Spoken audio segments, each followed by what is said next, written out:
हिमालय की 16,000 फीट की ऊंचाई पर एक ऐसी झील है जिसके पानी में मछलियां और नहीं बल्कि 500 से ज्यादा इंसानी कंकाल स्केलेटन्स तैरते हैं। वैज्ञानिकों ने जब इन खोपड़ियों की जांच की तो वो हैरान रह गए, क्योंकि इन सब की मौत किसी हथियार से नहीं बल्कि आसमान से गिरी एक अदृश्य चीज से हुई थी। आखिर क्या है इन कंकालों का राज? इसका जवाब छिपा है उत्तराखंड की कुल देवी माता नंदा की एक प्राचीन परंपरा में। दरअसल माता नंदा भगवान शिव की पत्नी पार्वती का ही रूप है। उत्तराखंड में हर 12 साल में एक बेहद खास यात्रा निकलती है, नंदा देवी राजजात यात्रा। यह एक भावुक विदाई यात्रा होती है जिसमें माता नंदा अपने मायके उत्तराखंड से विदा होकर अपने ससुराल यानी कैलाश पर्वत पर बैठे भगवान शिव के पास जाती है। यह यात्रा चमोली के नौटी गांव से शुरू होती है और इसका आखिरी पड़ाव है होमकुंड, वह जगह जहां से माता अकेले अपने ससुराल कैलाश पर्वत की ओर चली जाती है। लेकिन होमकुंड तक पहुंचने के लिए भक्तों को बीच में उसी रूपकुंड झील से होकर गुजरना पड़ता है। सदियों पहले कन्नौज के राजा जशध्वल ने इसी पवित्र यात्रा में शामिल होने की ठानी, लेकिन राजा को अपनी सत्ता का अहंकार था। वे भक्ति भाव से नहीं बल्कि पिकनिक मनाने के अंदाज में गए।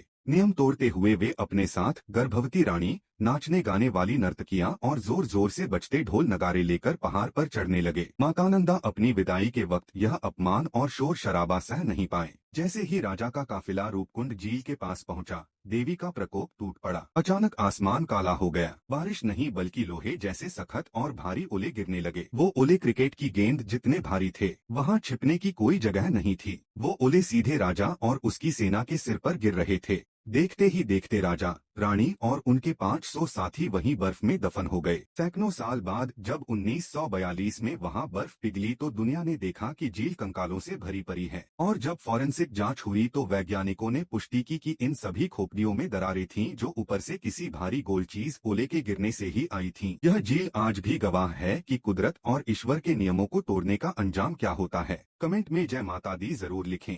ये से वीडियो देखने के लिए लाइक, सब्सक्राइब और कमेंट कीजिए। धन्यवाद।